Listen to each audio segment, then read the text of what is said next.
남편과 30대 중반에 결혼했습니다. 요즘엔 워낙 30대 넘어서 결혼한 사람들이 많은데 저 때만 해도 늦은 결혼이었거든요. 저는 남편과 중매로 만나 결혼했습니다. 그래서 부모님이 엄청 좋아하셨어요. 그래서 결혼하고 딸 둘 낳고 나름대로 잘 살고 있었죠. 남편은 직장을 다니다 그만두고 현재 사업을 하고 있고요. 제 남편에는 형이 2명이 있습니다. 한 명은 현재 미국에 거주하시고 나머지 한 명은 서울에 계시죠. 그리고 저희 부모님도 서울에 살고 있어요. 시부모님 모두 건강하게 살아 계시고요. 제 아주버님의 아내 그러니까 제 작은 형님에게는 친구분이 한 명 있는데요. 그분이 미용사입니다. 그래서 저도 자주 가서 머리를 했죠. 저희 집에서 그리 멀지 않은 동네에서 미용실을 하시는데 왜 실력이 좋으시거든요. 그날도 염색을 하려고 미용실에 갔어요. 그런데 문이 잠겨 있더라고요. 잠시 외출했나 영업을 안 하나 생각이 들면서 내일 다시 와야 하는 고민이 들더라고요. 미용실 앞에서 10번 정도 고민하다가 내일 다시 오자 결정하고 집에 가려는데 화장실이 가고 싶더라고요. 미용실 상가 뒤쪽으로 가면 공용 화장실이 있거든요. 그래서 화장실 쪽으로 향했죠. 그런데 화장실 가는 길이 미용실 뒤편이에요. 머리 감는 공간이에요. 그래서 머리 감는 공간 뒷문으로 나가면 바로 화장실이 나오거든요. 아무튼 화장실을 가려고 하는데 미용실 쪽에서 여자 신음소리가 나는 거예요. 이상하잖아요. 분명 문이 잠겨 있었는데요. 제가 살펴보니까 미용실 뒤쪽에 아주 작은 창문이 하나 있거든요.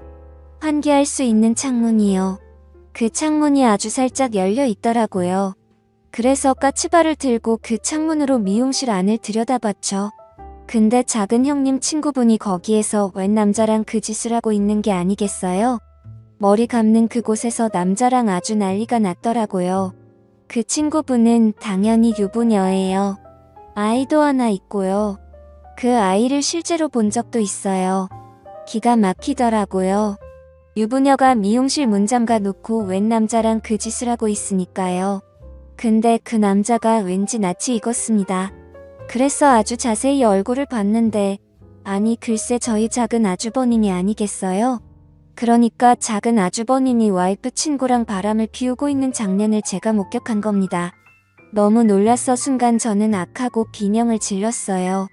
저도 모르게 나온 소리라 당황했죠. 그런데 그 순간 작은 아주버님이 고개를 돌려서 창문 쪽을 바라보는 게 아니겠어요? 그 바람에 작은 아주버님이랑 눈이 마주쳤죠. 저는 눈이 마주치자마자 냅다 도망을 쳤습니다. 바로 택시를 타고 저희 집으로 갔죠. 한 10분 후에 작은 아주버님이 전화를 하시더라고요. 당연히 받지 않았습니다. 그런데 막 10번이 넘어가도록 전화를 하시더라고요. 당연히 다급하셨겠죠. 바람 피우는 모습을 제게 들키셨으니까요. 그래도 받지 않았습니다. 너무 떨리고 심장이 쿵쾅거려서 받을 수가 없더라고요. 그렇게 전화를 계속 받지 않자 문자가 왔더라고요. 전화 좀 받아달라고요. 이야기 좀 하자고 하더군요. 저는 문자도 무시했습니다.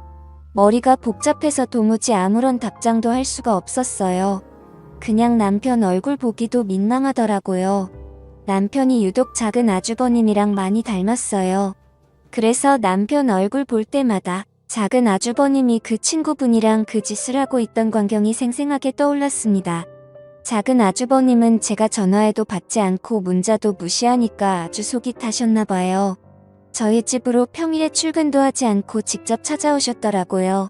처음에는 아예 문도 열지 않으려고 했는데 작은 아주버님을 계속 문 앞에 세워두는 것도 예의가 아닌 것 같아서 문을 열어드렸습니다. 생전 그분이 저희 집에 오시지도 않고 오신다고 해도 뭐 사가지고 오시는 분이 아닌데 그날은 글쎄 과일 바구니를 들고 오셨더라고요. 세상 친절한 웃음을 지으면서 과일 바구니를 저에게 주셨습니다. 남편이랑 같이 먹이라고요. 저는 들어오시라고 하고 커피를 한 잔 타드렸습니다. 작은 아주버님은 뜨거운 커피를 거의 원샷하시더니 제게 물으셨습니다. 다 봤냐고요. 저는 시치미를 뗐죠. 무슨 말인지 모르겠다고요. 그랬더니 저랑 눈 마주쳤잖아요. 라고 하더라고요. 더는 모른 척할 수가 없어서 이실직고 했습니다. 다 봤다고요. 실망이라고도 했습니다. 어떻게 다른 사람도 아니고 작은 형님 친구분이랑 그런 짓을 벌일 수가 있으시냐고. 당장 정리하라고 했죠. 그랬더니 그때부터 작은 아주버님이 정말 사정사정하시더라고요. 한순간에 실수였다고요. 심지어 그 친구분이 본인을 계속 아주 작정하고 유혹했다고 했습니다. 자기는 안 된다고 거절을 했는데도 계속 작정을 하고 달려들었답니다. 여자가 그렇게 달려드는데 버틸 남자가 어디 있겠냐면서 실수했다고 하시더군요. 바람이고 뭐고 그런 것도 없었다고요. 이미 정리된 관계라고요. 그러니 제발 작은 형님에게 말하지 말아달라고 하셨습니다. 안 그래도 작은 형님에게 말해야 하나 말아야 하나 고민이 됐거든요. 하지만 말하지 말아달라고 부탁을 아닌 심술이 나서 작은 형님에게 당장 고자질하고 싶었습니다. 그런데 작은 아주버님이 그런 제 마음을 읽으신 것 같더라고요. 대뜸 저에게 비밀로 해주면 제 남편이 빌린 돈을 갚지 않아도 된다고 하시더군요. 저희 남편이 사업 시작하면서 작은 아주버님께 돈을 좀 빌린 게 있거든요. 그래서 달마다 조금씩 작은 아주버님께 그 빌린 돈을 갚는 중이었습니다. 솔직히 저도 사람인지라 솔깃하더라고요. 빌린 돈을 갚지 않아도 된다고 하시니 마음이 흔들린 것이 사실입니다. 아무리 가족이라고 해도 남의 가정일인데 제가 굳이 말할 필요가 있겠냐고요. 그냥 모른 척하는 게 현명한 거 아니겠냐고요. 그래도 대놓고 비밀로 해주겠다는 게 너무 속 보이는 것 같고 왠지 죄책감도 들어서 일단 생각해 보겠다고 했습니다. 저도 생각을 정리할 시간이 필요하다고요. 작은 아주버님이 잘 좀 생각해 보달라고 하시더군요. 그리고 거듭 비밀로 해달라고 하고 돌아가셨습니다. 그때부터 진짜 잠이 오지 않더라고요. 도저히 어떻게 해야 할지 몰랐습니다. 그렇게 고민 끝에 저는 일단 비밀로 하기로 했어요. 작은 아주버님 다시는 그러지 않겠다고 하시니 믿어보기로 한 거죠. 실수였다고 했으니까요. 그런데 그 말이 다 거짓말이었더라고요. 제가 비밀로 했는데 왠지 찝찝했습니다. 그래서 그 뒤로 몇 번 미용실에 갔죠. 혹시 작은 아주버님이 또 계실지도 몰라서요. 그런데 글쎄 작은 아주버님이 또 미용실에 앉아 계신 겁니다. 작은 아주버님이 그 친구분이랑 커피를 마시고 계셨는데 아주 다정해 보이더라고요. 누가 봐도 사랑을 나누는 연인 사이였습니다. 그 모습을 보고 바로 다음날에 작은 아주버님께 전화해서 따졌죠. 친구분이랑 만나고 계신 거 다 봤다고요. 왜 거짓말 하시냐고요. 왜 정리를 안 하세요? 그랬더니 아주버님은 정리를 하려고 했는데 그 친구분이 자기랑 헤어지면 죽겠다고 했답니다. 그래서 도저히 정리할 수가 없었대요. 그런데 시간을 주면 반드시 정리하겠다고 하시더군요. 그때부터 왠지 저도 모르게 작은 아주버님이랑 공범이 된 것만 같아서 죄책감 때문에 남편 얼굴도 잘 볼 수가 없었어요. 그래서 고민하다가 그 친구분을 찾아갔습니다.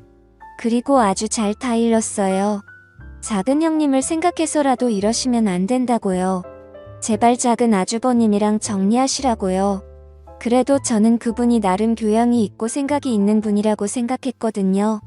그런데 이제 보니 제가 사람을 잘못 본 거더라고요. 아주 코웃음을 치시면서 그럴 수 없답니다. 그러면서 작은 형님이랑은 사실 별로 친하지 않대요. 친구라고 나오는데 서로 별로 연락도 안 한다고요. 아니 전에는 저한테는 작은 형님이랑 엄청 친하다고 그렇게 말하더니 이제 와서 친하지 않다네요. 그게 말이 되나요? 그래서 제가 유부남이 이러면 안 되는 거 아니냐고 했더니 사랑하는데 그게 무슨 상관이냐 하더군요. 그러면서 본인은 작은 아주버님이랑 재혼할 거라고 했습니다. 자기 남편에겐 이미 이혼하자고 말한 상태고 자기는 무서울 게 없대요. 작은 형님이 모든 사실을 알아도 무서울 게 없답니다.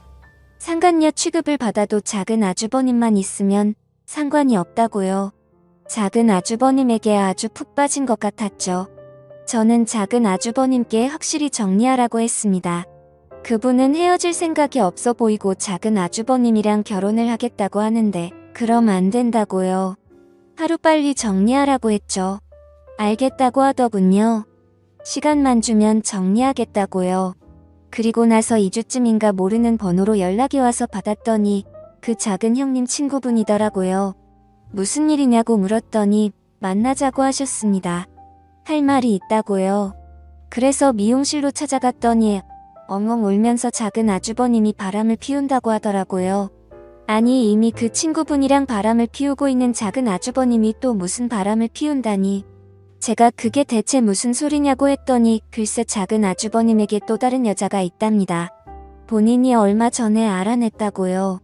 자기가 그 여자 누구냐고 따져 물으니까 알고 없다고 하면서 헤어지자고 했습니다. 이미 다른 여자를 사랑하게 됐다면서요. 저를 붙잡고 엉엉 울면서 말하더라고요. 그런데 제가 듣다가 대체 그런 말을 왜 나한테 하는 거냐고 했더니 저보고 작은 아주버님 좀 설득해달래요. 그래서 뭘 설득하냐고 했더니 그 여자랑 헤어지라고 말을 해달랍니다. 기가 막히더군요. 본인도 바람을 피우는 주제에 누구 보고 헤어지라고 부탁을 해달라는 건지. 그래서 그런 건 내가 알아서 할 테니 신경 쓰지 말라고 했죠. 이제라도 정신 차리고 본인 가정에 충실하라고요. 그 후 집에 들어왔는데 기분이 좋지가 않더라고요. 그래서 작은 아주버님께 전화를 해서 제가 들은 부분을 모두 물었죠. 작은 아주버님은 사실이 아니라고 하더군요. 그 여자가 모두 꿈이 하는 말이라고요. 자기가 헤어지라고 해서 앙심을 품고 그런 거짓말을 한 거라고 하셨죠. 그런데 제가 느끼기엔 거짓말 같지는 않았거든요. 정말 슬퍼하면서 울었으니까요. 정말 진심으로 하는 말 같았습니다. 저는 작은 아주버님이 또 다른 여자와 바람을 피우고 있다고 확신했습니다. 이쯤 되니 모르는 척하는 것도 죄스럽겠더라고요. 그래서 남편에게 모두 말했습니다. 그동안 있었던 일을 전부 말했어요. 당연히 남편은 화를 냈죠. 왜 이제야 말하는 거냐고 엄청 뭐라고 했습니다. 저보고 그 돈 안 갚아도 된다고 해서 흔들린 거냐고요. 솔직하게 말했죠. 흔들렸다고. 그래도 이제라도 정신 차리고 사실을 말하는 거라고요. 남편이 작은 아주버님께 전화를 해서 정말 엄청나게 뭐라고 하더라고요. 서로 고성이 오고 갔습니다. 휴대폰 너머로 작은 아주버님이 신랑에게 욕을 하는 소리도 들렸고 아주 난리가 났어요. 작은 아주버님은 저희 신랑한테 신경 끄라고 하시더군요. 남편이 작은 아주버님께 한 소리 했지만 막상 작은 형님에게 말하는 건 꺼려 했습니다. 본인 입으로 도무지 말할 수가 없대요. 저도 마찬가지고요. 그래도 저는 역시 말해야 한다는 생각이 들었습니다. 만약 제가 작은 형님이었다면 저는 저에게 말해주기를 바랬을 테니까요. 저는 정말 어렵게 용기를 내서 작은 형님에게 말했습니다. 그동안 있었던 일 전부 숨기지 않고 말했죠. 작은 형님이 그동안 작은 아주버님이 외도를 감추고 있었던 걸 알면 저를 죽을 때까지 보지 않겠다고 하실지도 모르지만 있는 그대로 말씀드렸어요. 그런데 작은 형님은 이미 알고 계시더라고요. 친구분이랑 바람을 피운 것도 알고 계시고 다른 여자랑 바람이 난 것도 알고 있었어요. 심지어 다른 여자가 누구인지도 알고 있더라고요. 글쎄 회사 경례랍니다. 나이가 40대 초반이래요. 10살은 넘게 차이가 나는 여자랑 바람이 난 거죠. 더 기가 막힌 것은 바람이 이번이 처음이 아니라는 겁니다. 결혼 생활하면서 작은 아주버님이 엄청 많은 바람을 피웠다고 하더라고요. 그걸 알면서도 작은 형님은 지금까지 모른 척 눈 감아준 거였고요. 작은 형님은 저에게 조금 실망했다고 했지만 이제라도 말해줘서 고맙다고 하시면서 자기를 도와달라고 하셨습니다. 어떻게 도와주냐고 했더니 자기 계획을 말씀하시더라고요. 알고 보니 이미 작은 형님은 많은 부분을 계획하고 계셨죠. 일단 작은 아주버님이 작은 형님 이름으로 구매했던 아파트 2채를 모두 형님이 파셨대요. 작은 아주버님이 사업을 하면서 돈을 조금 모으셨거든요. 그런데 세금을 내야 하니까 작은 형님이 이름으로 아파트를 산 거죠. 그래서 작은 형님이 그 아파트를 몰래 판 거고요. 작은 형님은 작은 아주버님 몰래 이사를 하실 계획이었어요. 아무도 모르는 곳으로 몰래 떠나실 계획이었던 거죠. 그런데 그러려면 작은 아주버님이 오랫동안 집을 비우셔야 하는데 정말 작은 아주버님이 엄청난 짠돌이였거든요. 그래서 꼭 점심도 집에 가서 드세요. 웬만하면 외식도 잘 안 합니다. 기가 막힌 건 지금까지 수많은 여성들이랑 바람을 피워도 그 여자들이랑 여행 한 번 안 갔답니다. 평소에는 밥도 항상 집에 와서 먹고요. 저는 그런데도 어떻게 바람을 피울 수 있는지 신기하더라고요.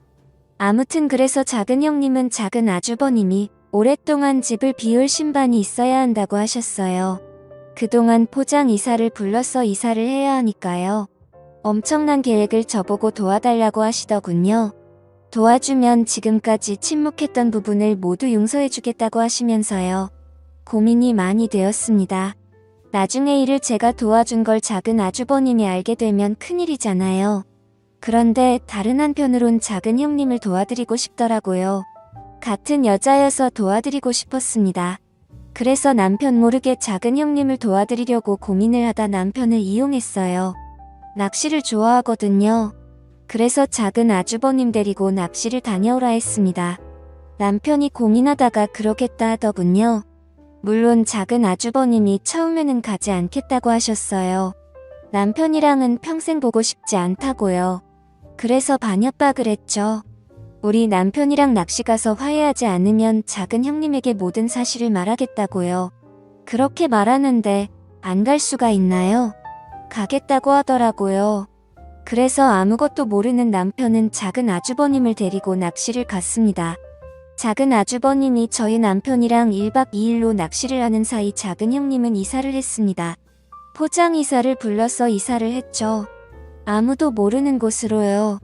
심지어 저에게도 알려주시지 않았어요.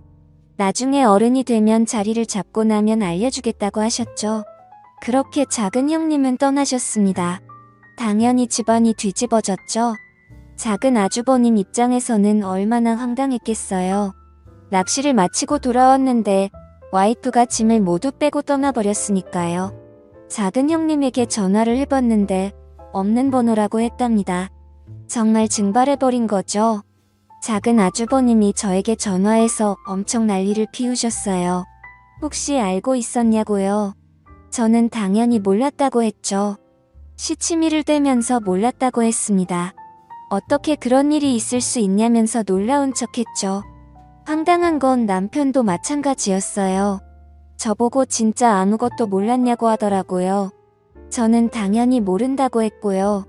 나중에 작은 아주버님이 작은 형님이 아파트 2채를 판 사실도 알게 되셨어요. 남편 말로는 작은 아주버님이 오열을 했다고 하더라고요. 나라를 잃은 사람처럼 통곡을 했다대요. 작은 형님을 잡으려고 해도 어디로 갔는지도 모르고 번호도 모르니 잡을 수가 없다고요. 그리고 나서 한 달 후쯤인가 작은 형님이 저에게 전화를 하셨더라고요. 본인은 아주 잘 지낸다 했습니다. 현재 지방에 계시다고 했어요. 어디 지역인지는 말씀해주지 않으셨고요. 나중에 작은 아주버님이랑 정리가 되면 말씀해주겠다고 하셨죠. 저는 작은 아주버님이랑 연락은 해보셨냐고 여쭈었더니 하셨다고 하시더군요. 작은 아주버님이 아주 난리가 났었다대요. 도대체 어디냐고 했답니다. 본인 돈 가지고 오라고요. 작은 형님은 그냥 이렇게 살자고 했답니다. 굳이 이혼할 필요 없다고요. 각자 이렇게 떨어져서 각자 인생을 살자고요. 그렇게 하는 것이 더 편할 것 같긴 하겠더라고요. 차라리 이혼을 하는 게 낫지. 작은 아주버님이 절대로 안 된다고 돌아오라고 했지만 소용없었죠. 돌아갈 생각이었다면 애초에 작은 형님이 그런 계획을 세우지도 않았을 겁니다. 그 일로 인해 작은 아주버님은 지금까지 바람을 피셨던 것을 시부모님께도 들키게 되었습니다. 그래서 또 한바탕 난리가 났었죠. 그리고 시부모님이 작은 아주버님이랑 저희 부부를 불러서 이게 대체 무슨 일이냐고 화를 내셨어요. 그리고 작은 아주버님에게 지금까지 밖에서 어떤 짓거리를 하고 돌아다니길래 이런 사단이 난 거냐고 하셨죠. 시아버지께서는 너 같은 자식 필요 없으니 다시는 본인 눈에 보이지 말라고도 하셨어요. 그 소식이 미국에 계신 큰 아주버님에게도 들리셨나 봐요. 당연히 큰어머니께서 말씀을 하셨겠죠. 남편 말로는 큰 아주버님이 작은 아주버님께 전화를 해서 엄청 욕을 하셨게요. 부끄럽다고 하시면서 평생 반성하며 살라고 했답니다. 재수씨 괴롭히지 말라고요. 그냥 그렇게 살라고 했답니다. 작은 아주버님도 큰 아주버님에게는 꼼짝 못해요. 그래서 그 말 듣고 더 이상 작은 형님을 괴롭히지 않는 것 같더라고요. 어느 정도 상황이 정리가 되니까 작은 형님이 아무에게도 말해주지 말라면서 사는 곳을 말씀해 주셨습니다. 작은 형님은 제주도에 계셨죠. 작은 형님은 작은 아주버님이 자신이 사는 곳을 알 수 없도록 작은 형님 어머님 이름으로 집을 구매했다고 했습니다. 그래야 절대 모른다면서요. 그래서 전 남편에게 친구들이랑 놀러 간다고 말하고 작은 형님을 보러 제주도에 갔었어요. 형님이 편안하게 사시는 모습을 보니 안심이 되더군요. 저는 남은 인생을 편하고 즐겁게 보내시라고 했죠. 가끔 이렇게 찾아오겠다고요. 작은 형님은 흔쾌히 그러라고 하셨습니다. 남편은 제가 작은 형님이 어디에 있는지 알고 있다는 사실을 눈치챘는지 저에게 가끔씩 물어봅니다. 작은 형님이 대체 어디에 있냐고요. 서로 연락하고 지내는 거 다 안다고요. 저는 절대로 모른다고 했죠. 절대로 알려고 하지 말라고요. 계속 묻다가 제가 말을 하지 않으니까 더는 물어보지 않더라고요. 돌이켜 생각해보면 후회되고 부끄럽습니다. 진작에 작은 형님에게 사실을 말하지 않은 부분이요. 그것만 생각하면 정말 얼굴이 화끈거려요. 작은 형님은 그럴 수 있다고 본인이었어도 말해주는 게 어려웠을 거라고 다 이해한다고 했지만 그럼에도 부끄러운 것은 사실이에요. 그나마 일이 이렇게 잘 끝나서 다행이죠. 제 이야기를 들어주셔서 감사합니다. 집안에 좋지 않은 일이라서 말을 꺼내는 게 조심스러웠어요. 제가 잘못한 부분도 있으니까요. 하지만 같은 여자로서 통쾌한 부분이어서 이렇게 익명으로 사연을 보내게 됐습니다.